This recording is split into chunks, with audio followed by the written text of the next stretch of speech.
In the year 2347, humanity had spread far beyond Earth, building colonies on planets and moons across dozens of star systems. Among these was New Haven, a small but thriving outpost orbiting a dim red dwarf star. The colony was meant to be a symbol of hope, a place where humans could live peacefully alongside other intelligent species. But peace was fragile, especially when it came to the Veil, a race of insect-like beings who saw emotions as weaknesses and logic as the only path forward. Ethan Coles stood on the balcony of his modest apartment in New Haven's central hub. He stared out at the sprawling domes that housed thousands of human settlers, their artificial lights glowing faintly against the dark expanse of space. Ethan was a diplomat, one of the best in the business. His job was to keep tensions low between humans and the Veil, two groups who had fought brutal wars decades earlier. Though a truce had been signed, trust was still thin on both sides.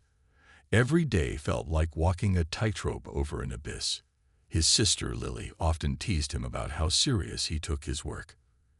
"You're not saving the universe, Ethan," she'd say with a laugh. But today, her words didn't feel so funny. Ethan had just returned from another tense meeting with Kale, the Veil ambassador. Kale was as unreadable as ever, his chitinous face unmoving except for the subtle shifts of his antennae. They were supposed to discuss trade agreements, but things had quickly spiraled into arguments over border disputes and resource allocations. Ethan left feeling uneasy, like the calm before a storm. Lily, on the other hand, spent most of her days aboard EO7, a research station floating high above New Haven. She was an astrophysicist, endlessly curious about the mysteries of the cosmos.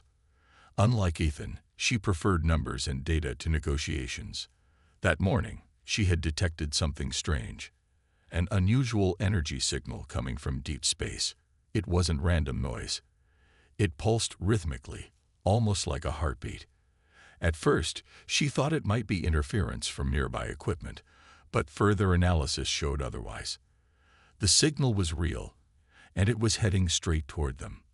When Ethan visited EO7 later that week, Lily wasted no time showing him her findings.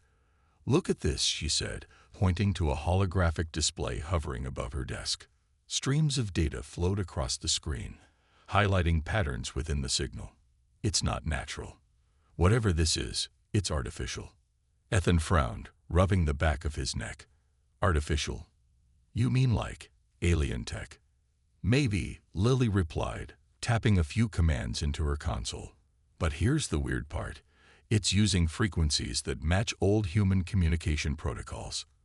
Not current ones, mind you, but stuff we haven't used in centuries." Ethan's stomach sank. Human technology shouldn't be out there, drifting through uncharted space.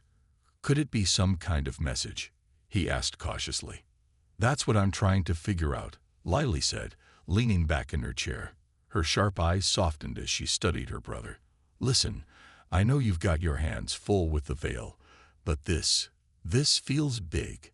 What if it's tied to something dangerous, something we forgot about?" Ethan didn't answer right away. He glanced at the display again, then out the viewport behind Lily's desk. Stars twinkled silently in the distance, indifferent to the worries of those below. For now, all they could do was wait and watch. But waiting, Ethan knew, was often the hardest part. Lily couldn't shake the feeling that the strange signal was more than just a random anomaly. It gnawed at her, like an itch she couldn't scratch. She spent every spare moment analyzing the data, running simulations, and cross-referencing old records. Her colleague Daniel, a quiet but brilliant engineer, often joined her late into the night. Together, they pored over charts and graphs, trying to make sense of the mysterious pulses coming from deep space. "You think this could be some leftover tech from one of our old missions?" Daniel asked one evening as he adjusted the settings on their equipment. His voice was calm, but there was a flicker of unease in his eyes. "I don't know," Lily admitted, leaning back in her chair. "It's possible, I guess. But why would something human-made be out there, so far from any known route? And why now?" Daniel shrugged. "Maybe it's not meant for us.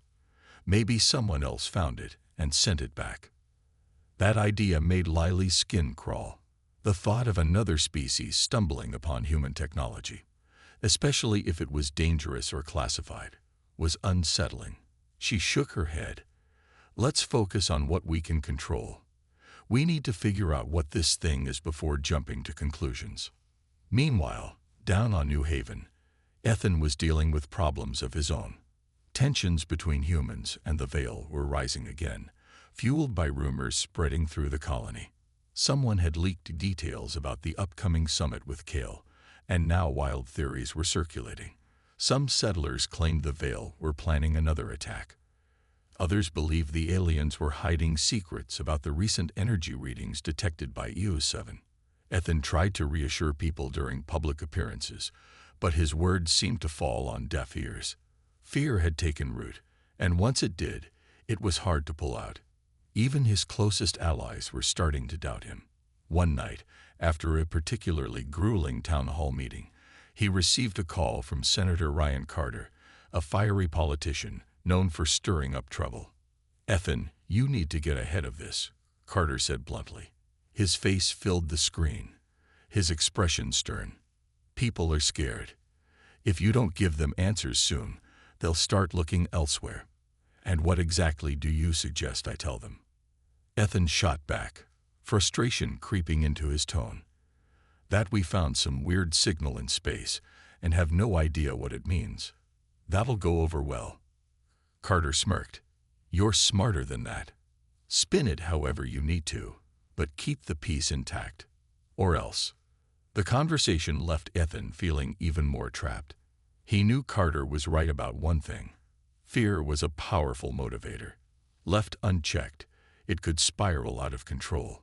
He decided to visit EO7 again, hoping Lily might have new information to ease his worries, or at least give him something concrete to work with. When Ethan arrived, Lily greeted him with a mixture of excitement and concern. "We've got more data," she said, leading him to her workstation. "It's complicated." She showed him updated readings, pointing out patterns that suggested the signal wasn't random. Instead, it appeared to carry fragments of ancient human languages mixed with mathematical sequences. "It's almost like it's trying to communicate," she explained. "But who would send something like this, and why?" Ethan stared at the display, his mind racing. "Do you think it could be tied to Project Nemesis?" Lily froze. "What did you just say?" He hesitated, then sighed. "I've been digging into old files. There's mention of a secret project from decades ago, a weapon designed to instill terror in enemy populations. Supposedly, it was abandoned. But what if it wasn't?" Lily finished for him, her voice barely above a whisper. Before they could discuss it further, alarms blared throughout the station. A technician rushed in, panic written all over his face. "Sir, Ma'am, we've got a problem.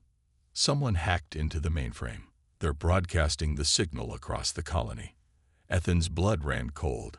Whatever this thing was, it was already causing chaos, and humanity's fragile peace was hanging by a thread. The alarms on EO7 continued to wail, echoing through the narrow corridors of the research station. Technicians scrambled to contain the breach, their faces pale with worry. Ethan and Lily stood frozen for a moment, staring at each other as the weight of the situation sank in. Someone had stolen the data about the mysterious signal. And worse, they were using it to stir up fear among the settlers on New Haven. "Who would do this?" Lily asked, her voice trembling. She clenched her fists, trying to steady herself. "This isn't just sabotage, it's deliberate chaos." Ethan didn't answer right away.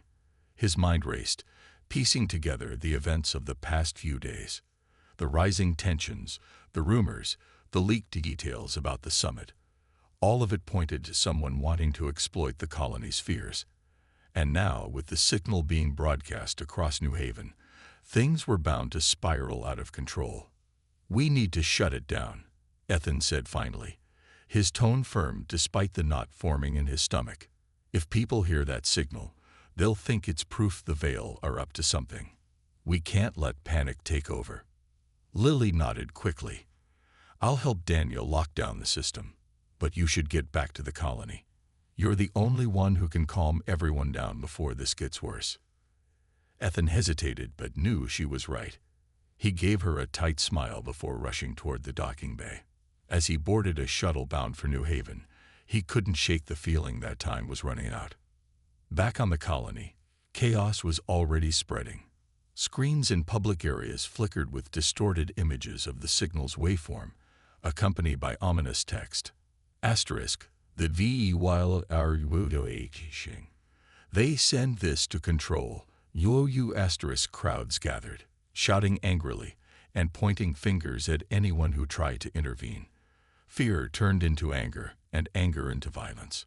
By the time Ethan landed, fights had broken out near the central hub where the diplomatic summit was scheduled to take place. Ethan pushed through the crowd, his heart pounding. He spotted Kale, the Vale ambassador, standing near the entrance, surrounded by his guards. The insectoid diplomat's antennae twitched rapidly, a sign of agitation. Humans shouted insults and threats, some even throwing objects at the Vale delegation. Ethan stepped forward, raising his hands in a gesture of peace. "Everyone, stop," he called out, his voice cutting through the noise. "This isn't helping. We don't know what this signal is yet, but blaming the Vale won't solve anything." His words fell on deaf ears. A man in the crowd yelled back, "How do we know they didn't send it? They'd been lying to us all along." Before Ethan could respond, a gunshot rang out. Panic erupted as people scattered in every direction. Ethan ducked instinctively, his ears ringing. When he looked up, he saw one of the Vale guards lying motionless on the ground, a dark stain spreading beneath them. Cal's remaining guards formed a protective circle around him, their weapons drawn. Ethan's chest tightened. This was exactly what he had feared, a single act of violence escalating into disaster. He turned to see who had fired the shot but couldn't make out the shooter in the chaos. Instead, he focused on Kale, whose usually unreadable expression now showed unmistakable fury. "This meeting is over," Kale said sharply, his voice amplified by his translator device. "Your species cannot be trusted. Until you prove otherwise, there will be no further negotiations." With that, the Vale delegation retreated into their transport ship, leaving Ethan standing alone amidst the wreckage of what was supposed to be a step toward peace. The settlers glared at him, some muttering accusations under their breath. Ethan felt the weight of failure pressing down on him, heavier than ever before. As night fell over New Haven, Ethan sat in his apartment, replaying the day's events in his mind. The colony was quieter now, but the damage had been done. Trust between humans and the Vale was shattered, and the mysterious signal remained unanswered. Whatever it was, it had already caused enough destruction. Ethan wondered if humanity was ready, or willing, to face the truth behind it. The next morning, Ethan woke up feeling like he hadn't slept at all. His mind was heavy with guilt and frustration. The failed summit weighed on him, but what troubled him most was the growing divide between humans and the Vale. He knew that if tensions escalated further, it could lead to another war, something neither side could afford. Still, he couldn't shake the feeling that the mysterious signal was connected to everything. It wasn't just a coincidence. Something, or someone, was pulling strings behind the scenes. Meanwhile, back on EO7, Lily and Daniel worked tirelessly to trace the source of the hack. They spent hours combing through logs, searching for any clue about who had accessed their systems. Eventually, they found something: fragments of code embedded in the station's mainframe. It wasn't sophisticated. It looked almost amateurish, but it was enough to broadcast the signal across New Haven. "This doesn't make sense," Daniel muttered, scratching his head. "Whoever did this didn't even try to cover their tracks. They wanted us to find them. Or they wanted everyone else to see it," Lily added grimly. She leaned closer to the screen, her brow furrowed. What if this wasn't just about causing panic? What if it was a distraction? A distraction for what? Daniel asked, confused. Lily didn't answer right away. Instead, she pulled up a map of nearby space, marking the trajectory of the signal. Her eyes widened as she realized something. This isn't random. Look at where it's coming from. It's pointing toward a specific area of space, a region we've avoided because of those radiation storms. Daniel frowned. You think whatever sent this signal is out there? In the storm zone? It's possible, Lily said, her voice low. And if it's tied to Project Nemesis, we need to check it out. Ethan arrived at the station later that day, looking exhausted. When Lily told him about their findings, his expression darkened. Project Nemesis was supposed to be destroyed, he said, pacing back and forth. The files I read mentioned prototypes being launched into deep space, but no one ever followed up. If this signal is connected, it's not just a signal anymore, Lily interrupted. It's a warning, or maybe a trap. Either way, we can't ignore it. Ethan nodded slowly. We'll need to send a team to investigate. But with everything happening on New Haven, getting clearance won't be easy. I'll go, Lily said firmly. I started this, and I'm not letting it sit unanswered. Ethan hesitated. He hated the idea of putting his sister in danger, but he knew how stubborn she could be. Finally, he sighed. Fine, but you're not going alone. Take Daniel, and whoever else you need. Just promise me you'll be careful. Over the next few days, Lily and Daniel prepared for the mission. They gathered supplies, reviewed navigation charts, and ran simulations to prepare for the harsh conditions of the radiation storm zone. The crew consisted of 4 people: Lily, Daniel, a pilot named Claire, and a security officer named Marcus.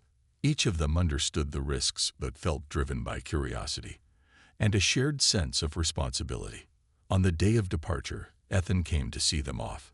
He hugged Lily tightly, whispering, "Bring me answers, and bring yourself back." As the small reconnaissance vessel Aurora lifted off from EO7, Lily watched New Haven grow smaller through the viewport. She felt a mix of excitement and dread. Whatever awaited them in the storm zone, she knew it would change everything, for better or worse. The journey was tense, but uneventful at first. The radiation storms made communication difficult, forcing the crew to rely on manual calculations and intuition. As they approached the source of the signal, strange phenomena began to occur. Lights flickered inside the ship, and faint whispers seemed to echo through the corridors, though no one admitted to hearing them. Finally, they reached the coordinates. What they saw left them speechless. A massive structure floating silently in the void. Its design was unlike anything humanity had ever built, part organic, part mechanical, pulsating faintly with an eerie blue glow. It looked ancient, yet somehow alive. "This is it," Lily whispered, her voice filled with awe. "This is where the signal is coming from." But as they moved closer, sensors picked up movement within the structure. Something, or someone, was waiting for them. As the Aurora drifted closer to the massive structure, the crew exchanged uneasy glances. None of them had expected anything like this. The object looked half alive, its surface shifting subtly as if breathing. Strange symbols etched into its metallic skin glowed faintly, pulsing in rhythm with the mysterious signal they had been tracking. "This doesn't feel right," Marcus muttered, gripping his weapon tightly. He was a tall man with a no-nonsense attitude, always prepared for trouble. But even he seemed shaken by the sight before them. "We didn't come all this way to turn back now," Lily said firmly, though her voice betrayed a hint of nervousness. She turned to Claire, the pilot. "Can you get us closer? Let's see if we can find an entry point." Claire nodded and carefully maneuvered the ship toward the structure. As they approached, the glowing symbols began to change, rearranging themselves into patterns that almost resembled human writing. Daniel leaned forward, squinting at the display. Those looked like equations, or maybe coordinates. Lily studied the symbols closely. "It's trying to communicate. Whatever this thing is, it knows we're here." Before anyone could respond, the ship shuddered violently. Alarms blared as the controls went haywire. Claire fought to stabilize the vessel, but it was no use. The structure had somehow locked onto them with an invisible force. A low hum filled the cabin, growing louder until it felt like it was vibrating through their bones. "What's happening?" Marcus shouted over the noise. "It's pulling us in," Claire yelled back, her hands flying across the console. Despite her best efforts, the Aurora was dragged inexorably toward the structure. Within moments, they were swallowed by a dark opening that yawned open like a mouth. Inside, the ship came to a sudden stop, hovering in midair. The hum faded, leaving an eerie silence. The crew sat frozen, unsure of what to do next. Finally, Lily broke the quiet. "Everyone okay?" One by one, they confirmed they were unharmed. Marcus checked his weapon, ensuring it was ready. "Let's not stick around any longer than we have to. This place gives me the creeps." "Agreed," Lily said. "But we need to figure out what this thing is first. Daniel, can you scan for anything useful?" Daniel nodded and began running diagnostics on his tablet.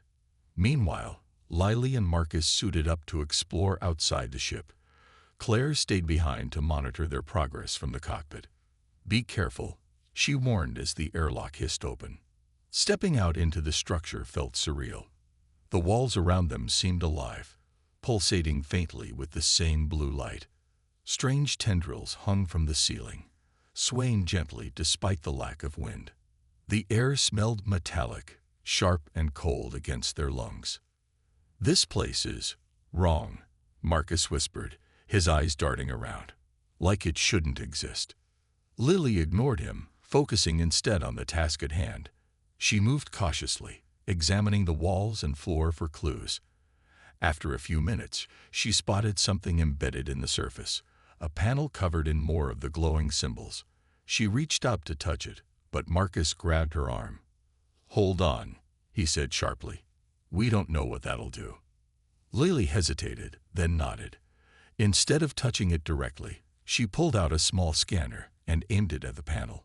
To her surprise, the device lit up, displaying fragments of text translated into English. Most of it was fragmented and hard to understand, but one phrase stood out. "Fear engine operational. What does that mean?" Marcus asked, frowning. "I don't know," Lily admitted, her stomach twisting. "But I think it has something to do with Project Nemesis." Back on New Haven, Ethan spent hours digging deeper into classified archives, searching for answers about the project. What he found chilled him to the core. Decades ago, humanity had secretly developed a weapon designed to exploit fear itself, a system capable of broadcasting emotions so intense they would paralyze entire populations. It was meant as a deterrent during wartime, but when public outrage forced its cancellation, the prototypes were abandoned in deep space. Ethan realized too late that abandoning the project hadn't ended it. It had unleashed something far worse. The signal, the structure, the chaos spreading across the colony. It all pointed to one horrifying truth. The fear engine wasn't just a relic of the past. It was still active, and it had targeted humanity. His hands trembled as he closed the files. If Lily and her team discovered the same thing inside that alien structure, they might be walking straight into a trap, and there was nothing he could do to stop it. Back inside the alien structure, Lily and Marcus continued their cautious exploration. The glowing symbols on the walls seemed to pulse brighter as they moved deeper into the labyrinthine corridors. Every step felt heavier, like the air itself was thick with unease. Daniel's voice crackled through their comms, updating them on his scans. "There's some kind of energy spike ahead," he said, his tone tense. "Be careful, it could be a trap." "We're being careful," Marcus replied sharply. He kept his weapon raised, scanning every shadow. "This whole place feels like one big trap." Lily didn't respond. She was too focused on the panel she had just found embedded in the wall. It was similar to the one they'd seen earlier but larger, with more intricate patterns. As she scanned it, her device translated another fragment. Emotional resonance detected. Initializing protocol *. What does that mean? Marcus asked, Stepping closer. I think it means this thing knows we're here, Lily said slowly. Her voice wavered slightly. And it's reacting to us. Before either of them could react, the ground beneath their feet trembled. The walls began to shift, rearranging themselves as if the structure were alive. New paths opened up while others closed off entirely. A low hum filled the space, growing louder by the second. This way, Lily shouted, pointing to a newly formed corridor. They sprinted forward, their boots echoing against the metallic floor. Behind them, the previous path collapsed into darkness. They reached what appeared to be a central chamber. In the middle of the room stood a massive core, glowing with an intense blue light. Tendrils of energy snaked outward, connecting it to various parts of the structure. Surrounding the core were holographic projections, images of human faces twisted in fear, anger, and despair. It's feeding off emotions, Lily whispered, realization dawning on her face. That signal wasn't random. It was designed to provoke fear and chaos. This is Project Nemesis. Marcus frowned, lowering his weapon slightly. You're saying this thing is a weapon, built by humans. Not exactly built, Lily corrected. It was abandoned, left out here to rot. But it's still operational, and it's targeting us. As if in response, the core pulsed violently, sending waves of energy rippling through the chamber. Both Lily and Marcus staggered, clutching their heads. Visions flooded their minds, memories of failure, loss, and regret. For Lily, it was the death of their parents years ago. For Marcus, the guilt of failing to protect his squad during a mission gone wrong. The emotions hit them like a tidal wave, threatening to overwhelm them. Focus, Marcus barked, shaking his head to clear the fog. We can't let it win. Lily nodded, forcing herself to breathe deeply. She remembered something Ethan had once told her. Fear only controlled you if you let it. Summoning every ounce of willpower, she pushed the visions aside and turned her attention back to the core. We need to shut it down, she said firmly. Daniel, Claire, can you guide me through disabling it? Daniel's voice came through the comm link, shaky but determined. There's a control panel near the base. If you can access it, I might be able to override the system remotely. Lily spotted the panel and hurried toward it, Marcus covering her from behind. Just as she reached it, tendrils of energy shot out, wrapping around her arms and legs. She cried out in pain, but refused to give up. With trembling hands, she input the commands Daniel relayed to her. The core reacted violently, pulsing faster and brighter. The entire structure shook, threatening to collapse. Alarms blared, and the holograms flickered wildly. You've got 30 seconds before it overloads, Daniel warned. Go, Marcus yelled at Lily. I'll hold it off. No, Lily shouted back, tears streaming down her face. We stick together. With seconds to spare, the core powered down, its light fading into darkness. The structure stabilized, though the air remained heavy with tension. Exhausted but alive, Lily and Marcus leaned against each other, catching their breath. Back on New Haven, Ethan received a garbled transmission from the Aurora *. Relief washed over him, but he knew the battle wasn't over.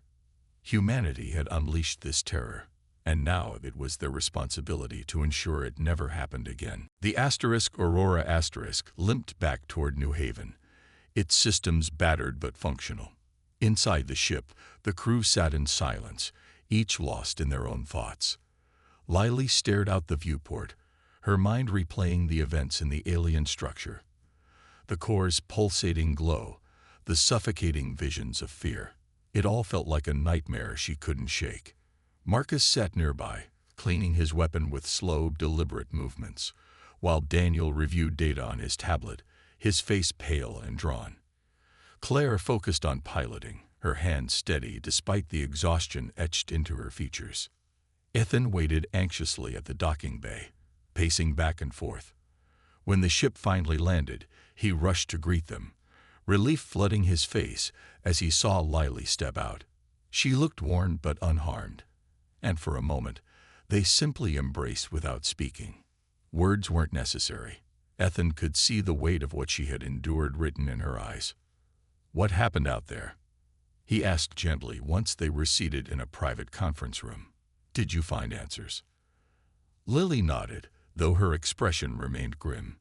"It was Project Nemesis," she said quietly. "The signal, the structure, it's all part of it. Someone abandoned that thing decades ago, but it never stopped working. It's designed to amplify emotions, especially fear, and use them against people." Ethan leaned back, rubbing his temples. He had suspected as much after reading the classified files, but hearing it confirmed made his stomach churn. "And now it's targeting us," he murmured. "We did this to ourselves." "Not just us," Lily added. "If we don't deal with it properly, it could spread. Imagine what would happen if the Veil, or any other species, got hold of something like that." The room fell silent as the gravity of the situation settled over them. Humanity had created a monster, and now it threatened not only their fragile peace but the entire galaxy. "We disabled the core," Lily continued after a pause. "But it wasn't easy. That thing, it fought back. It used our fears against us, tried to break us down. If we hadn't worked together, I don't think we'd have made it out alive." Marcus chimed in, his voice gruff but sincere. "Whatever that thing is, it's dangerous. Even if the core is offline, the structure itself is still intact. We can't leave it out there." Ethan nodded thoughtfully. "You're right. We need to destroy it completely. But doing that won't be enough. We also need to tell the truth about what happened, about Project Nemesis." Lily looked at him sharply. "Are you sure? Revealing that kind of secret could cause even more panic. People might turn on each other, or worse, blame the Veil again." "I know," Ethan admitted, "but keeping it hidden isn't an option anymore. Secrets are what got us into this mess in the first place.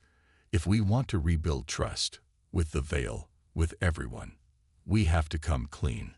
Over the next few days, Ethan worked tirelessly to organize a joint assembly between human leaders and the Veil.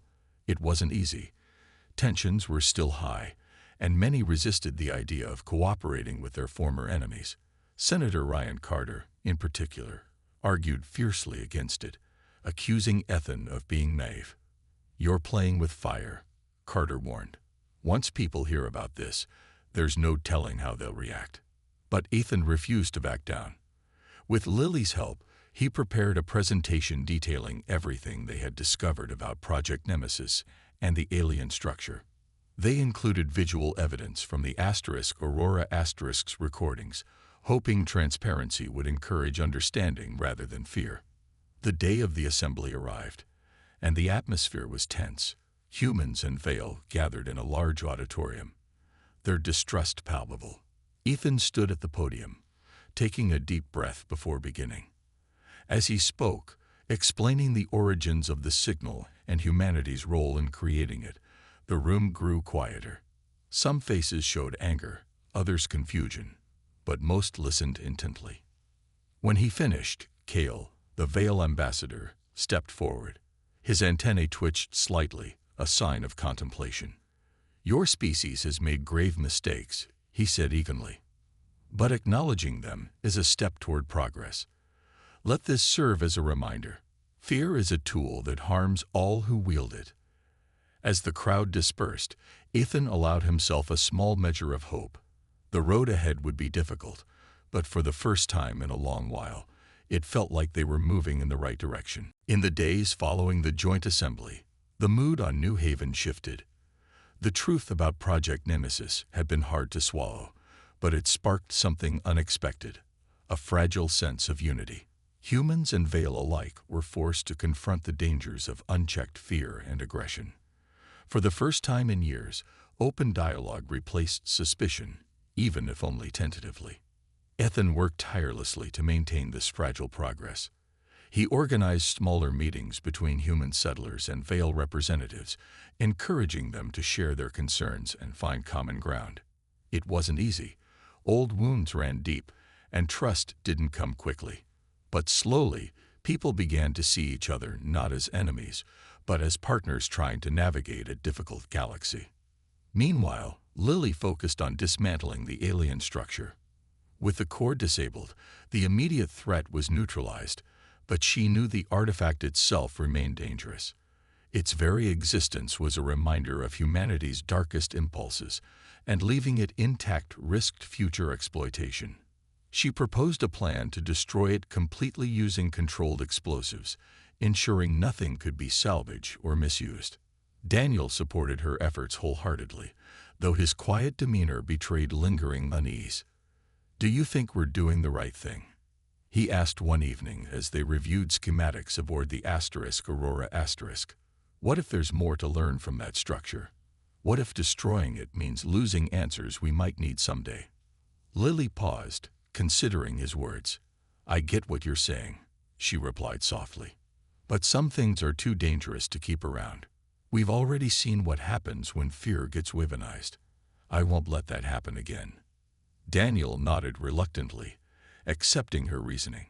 Still, he couldn't shake the feeling that they were erasing part of history, good or bad, without fully understanding it. Back on New Haven, Marcus found himself struggling with his own demons. The mission had pushed him to his limits, forcing him to face fears he buried for years. Though he tried to hide it, those memories lingered, haunting him in quiet moments. Claire noticed his withdrawal and approached him one night after dinner. "You okay?" she asked gently, sitting beside him. "You've been quiet lately." Marcus hesitated before answering. "It's hard to explain. That place, it made me see things I didn't want to remember. Stuff I thought I'd moved past." Claire placed a hand on his shoulder. "Facing your fears doesn't make you weak, Marcus. If anything, it makes you stronger.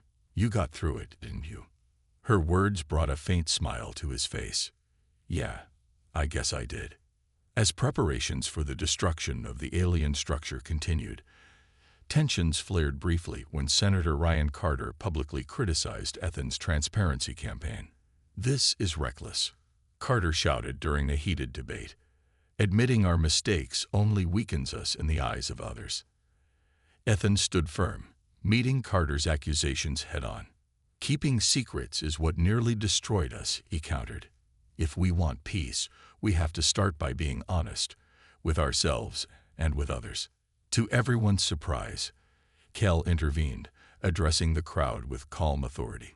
"The Veil do not condone deception," he said. "Truth may be painful, but it is necessary for growth. Humanity has taken a step forward by acknowledging its errors. This is commendable." Carter fell silent, unable to argue against such logic. The incident served as another small victory for Ethan, reinforcing his belief that cooperation was possible, even between species as different as humans and Veil. Finally, the day came to destroy the alien structure. A team led by Lily and Daniel returned to the storm zone, carrying the equipment needed for the demolition. As they set up the charges, Lily took one last look at the massive artifact. Despite everything it represented, she felt a pang of sadness. It was a reminder of humanity's capacity for both creation and destruction, a duality she hoped they would learn to balance. "Ready?" Daniel asked, snapping her out of her thoughts. She nodded. "Let's finish this."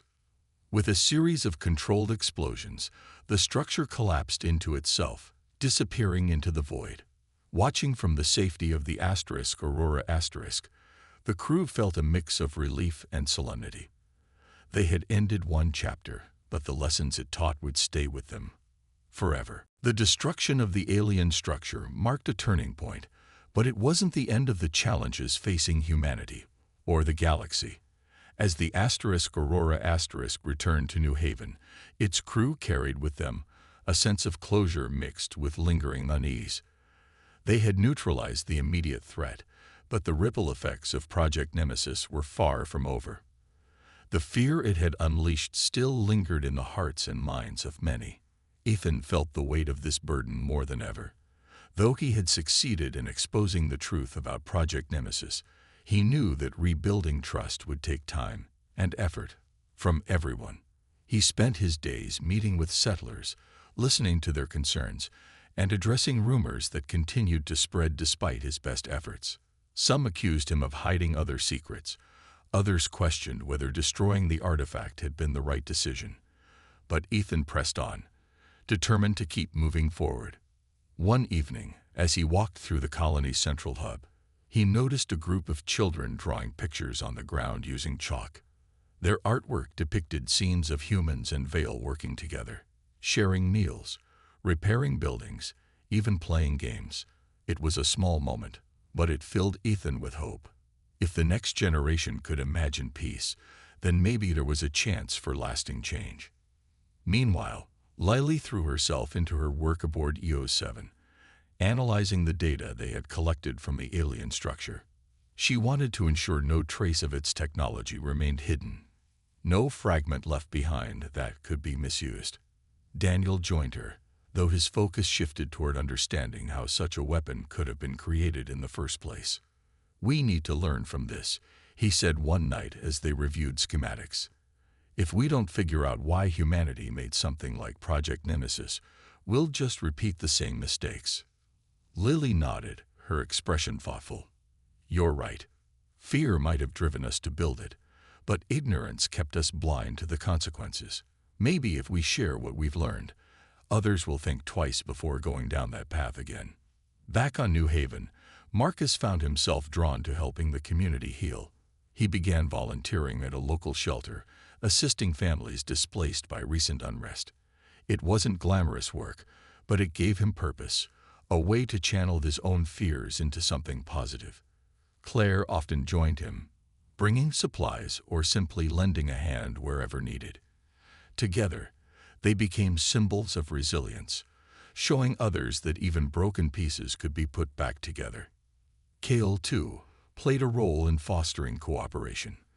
The Vale ambassador proposed a joint initiative between humans and his species, a research program aimed at studying emotional responses and finding ways to prevent tools like Project Nemesis from being developed in the future. Ethan supported the idea wholeheartedly, seeing it as an opportunity to strengthen ties between their peoples. But not everyone shared their optimism. Senator Ryan Carter grew increasingly vocal in his opposition, accusing Ethan and Kale of weakening humanity's position in the galaxy. His speeches gained traction among those who still distrusted the Vale, creating pockets of resistance within the colony. Tensions flared occasionally, but Ethan refused to let fear dictate his actions. One day, while preparing for another public address, Ethan received a message from Lily. Attached was a recording taken moments before the alien structure collapsed. In it, faint whispers echoed, a final transmission from the artifact. The words were fragmented, but one phrase stood out clearly. "Beware the wrath of those who lose control." Ethan stared at the screen, the weight of those words sinking in. Humanity had nearly destroyed itself, and possibly others, because of unchecked emotions. The artifact's warning wasn't just about Project Nemesis. It was about the dangers of letting fear rule decisions. As he stepped onto the stage to speak, Ethan resolved to carry that lesson with him always. "Fear is natural," he told the crowd, his voice steady. "But when we let it control us, we risk losing everything. Today, we choose a different path, a path of honesty, cooperation, and hope." The audience listened quietly, some nodding in agreement.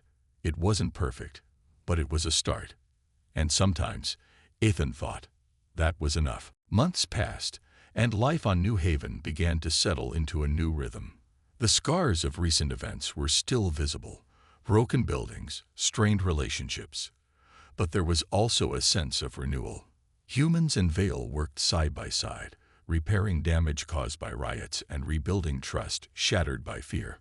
It wasn't perfect, but it was progress. Ethan continued to lead with patience and determination. He often visited schools, community centers, and workplaces, speaking about the importance of understanding and cooperation. His speeches weren't grand or dramatic. They were simple reminders that every action mattered. "We can't erase the past," he would say, "but we can shape the future."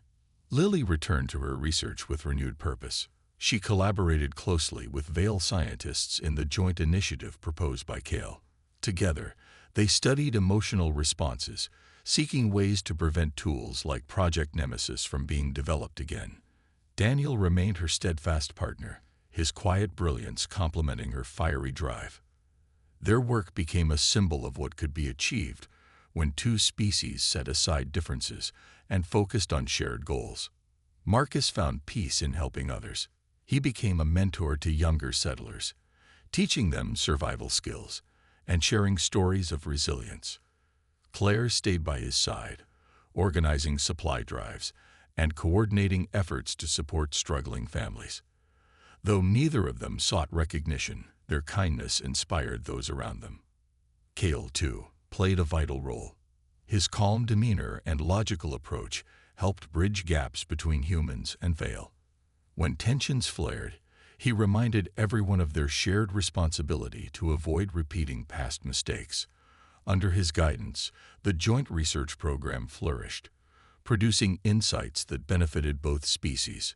But challenges remained. Senator Ryan Carter refused to let go of his grievances, rallying supporters who feared losing their independence to alliances with the Vale. His words stirred unrest, threatening to undo the fragile progress that had been made. Ethan faced these obstacles head-on, refusing to be swayed by anger or frustration. Instead, he doubled down on transparency, inviting skeptics to participate in discussions and see firsthand the benefits of cooperation. One evening, as Ethan stood on the balcony of his apartment, he reflected on how far they'd come. The colony below buzzed with activity. Children laughed, workers rebuilt damaged structures, and human and Vale voices mingled in conversation. It wasn't utopia, but it was hope. A soft knock interrupted his thoughts. Opening the door, he found Lily standing there, holding the small device. "I thought you'd want to see this," she said, stepping inside. She handed him the device, which displayed a holographic image of the collapsed alien structure. Surrounding it were faint traces of energy, slowly fading away. "It's almost gone," Lily explained. "Whatever was left of the artifact is dissipating. Soon, there won't be any trace of it." Ethan studied the image, feeling a mix of relief and sadness. "Do you think we've truly learned from it?" "We have to," Lily replied firmly. "If we don't, then everything we've done, the sacrifices, the risks, it'll all be for nothing." Her words stayed with him long after she left. The next morning, he addressed a gathering of settlers and Vale representatives. Standing beneath the bright artificial lights of the central hub, he spoke plainly. "Fear once drove us to create something terrible. But today, we choose a different path. We choose to face our fears together, to build instead of destroy." As he finished, applause broke out, not loud or overwhelming, but sincere. Among the crowd, Kale nodded approvingly, his antennae twitching slightly. Even some of Carter's supporters seemed moved, their expressions softening. Later that night, as stars twinkled beyond the colony's domes, Lily sat alone in her lab aboard EO7. She replayed the final transmission from the artifact. Asterisk beware the wrath of those who lose control asterisk its warning echoed in her mind, a reminder of humanity's potential for both destruction and redemption. In the end, the universe hadn't known dread until humans lost their temper, but it now knew something else, the courage to confront fear and strive for a better tomorrow. And perhaps, Lily thought, that was enough.